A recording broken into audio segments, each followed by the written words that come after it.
Great catching up with my next guest. Tim Johnson is going to be fighting for the Bellator interim heavyweight title coming up here at Bellator 261 on June 25th. Tim, how's it going, man? Live from the garage.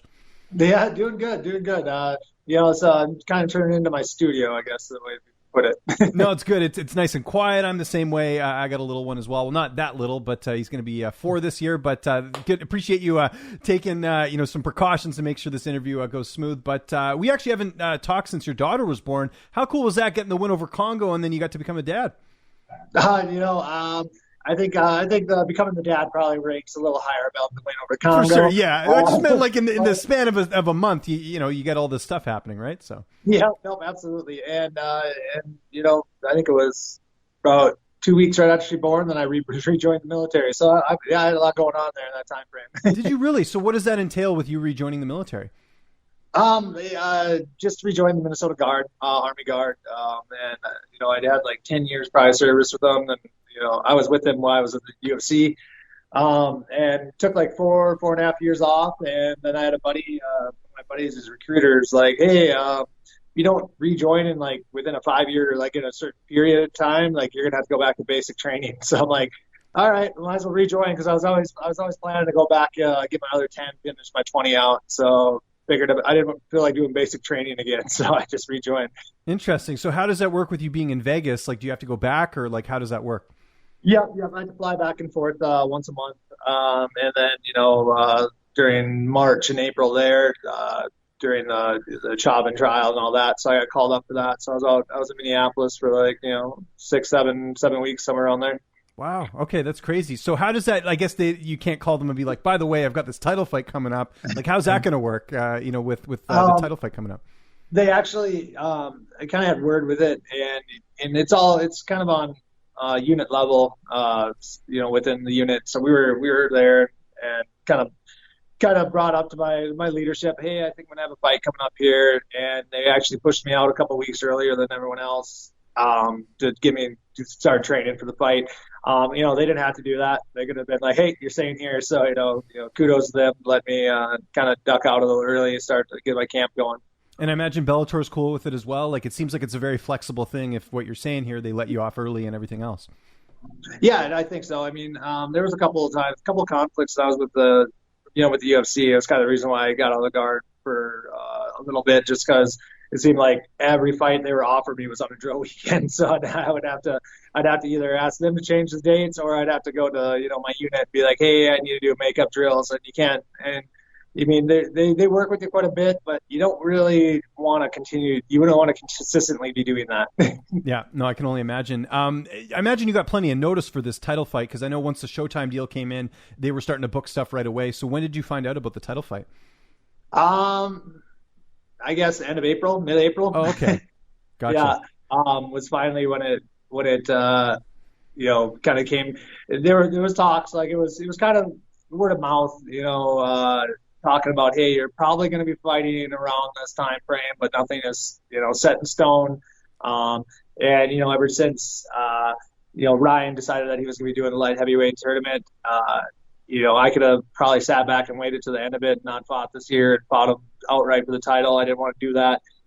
So I kind of pushed like, hey, what do you got in store for us? And they, Bellator's like, well, we're thinking about doing an interim title thing. I'm like, all right, sounds good. Let's do it. Are you surprised it's an interim and not a vacant title? Not that Ryan deserves to lose it, but at the same time, he hasn't defended it, I think, since 2019. So was that a little like, I'm sure you're just happy to be fighting for a title, but is part of you kind of like, yeah, it'd be nice to be the real thing? I'm still calling it a title. There's a belt involved. There's, yeah. And, and it is. It's been almost 2 years now since it's been fought for, and I thought it was going to be vacated. But it's Moldavsky's championship caliber fight.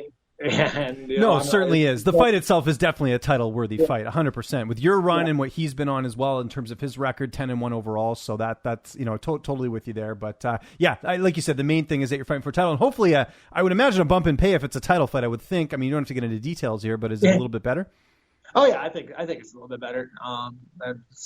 I'm happy with the switch over. There you go. That's the key word, happy. So no one will get in trouble there. All right, let's talk about your opponent, Valentin Moldavsky, 10-1 record. How do you feel like you match up against him here? Ironically, this is probably the first and only time in my career that I'm going to line up with someone who fights a lot like I do. Yeah. It's kind of weird to say that, but he's 7 years younger. He's 29, and but he's got a little more of that piss and vinegar running through his veins than a couple of us older guys do. But he fights the same way. He likes to clinch. He likes to cage.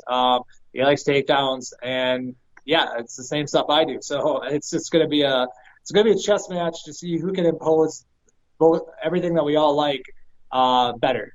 Yeah. So I mean, maybe one of us is able to get on the fence a little bit more, and one of us is able to get some takedowns a little bit more. I don't know. It's gonna be back and forth. And I hope we're able to open up a little bit and get some good entertainment, good shots in. And but our fighting styles are gonna clash a little bit with that, and it's gonna be a war of nutrition because that fighting that way for 25 minutes is going to be quite taxing. So I don't want to be out there for 25 minutes. I can assure you that. You have more fights than him, obviously, but also I would imagine level of competition is in your favor, so to speak. I mean, you fought everyone. How much do you feel like that will play a role in the fight? I don't think it really will. He's been around for a while. He's fought on big promotions. He's been doing this for a long time, and he's team Fedor, and they're freaking Russian. I don't think anything phases them. Right. No, for sure. And he probably wrestling bears like a lot of them do as well. What about camp on your end? I know you're at Extreme. How's that going in terms of some of the bodies you get to work with over there? I had a good camp. I had a lot of good bodies in here. Majority during the real heart of my camp, I was getting a lot of rounds in with like Walt Harris and the TP. Then Ronnie got back, so he's been kind of my main trade partner lately. And then Carl and Vinny, they've kind of been wrapped up as my main trading partners for this camp, and I think it was a pretty good mix-up of a lot of different things. Yeah, that's the one benefit going there, right, is you have so many bodies. Like, I talk to a lot of heavyweights, like, not in Vegas, and they're like, man, it's tough getting training partners. But there, I mean, I think other than, like, American Top Team, you guys have, like, the best, like, stable of heavyweights, it seems, out there for training. I know that's one of the reasons you moved out there.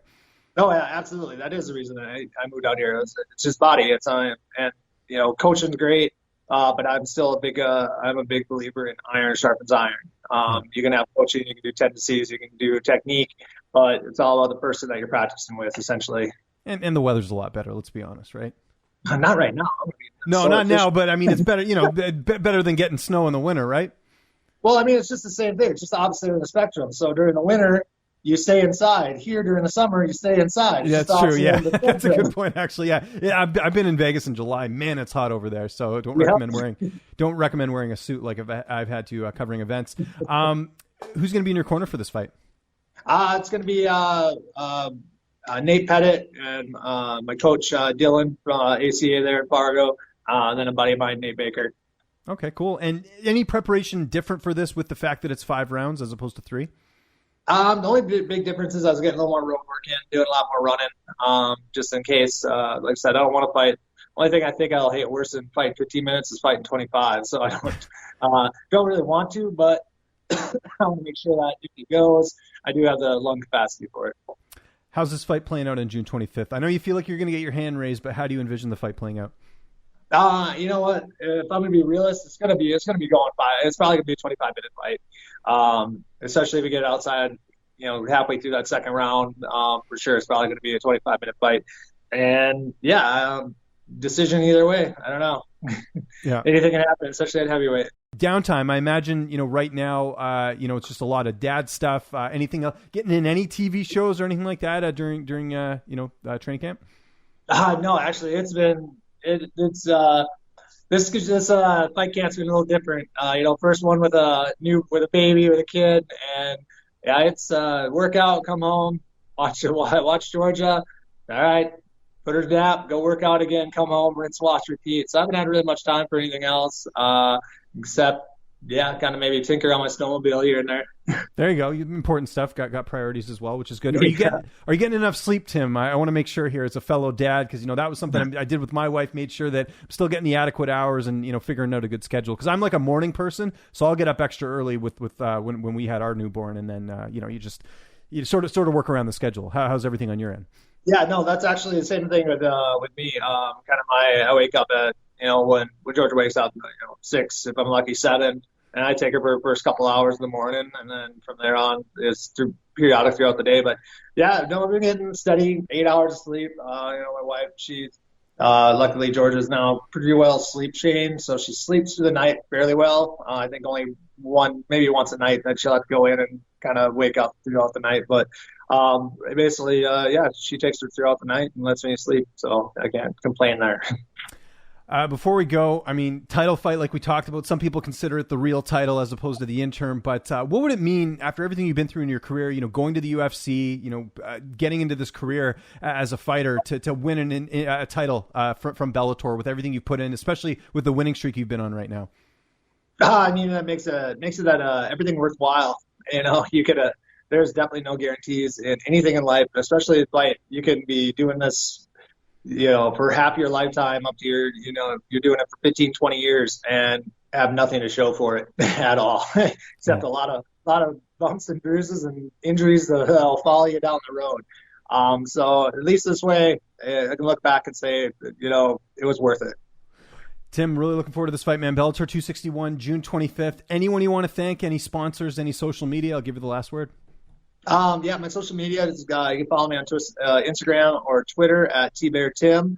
My sponsorship, H9 Nutrition out of Fargo, and Texas Oil Group. They work with veteran-owned, and Burbiz Events. They're a veteran company. Brutus Brickhouse in Fargo. Make sure you can catch the fights there if you guys are out in the Midwest catching this. And yeah, that's about all I got on top of the head.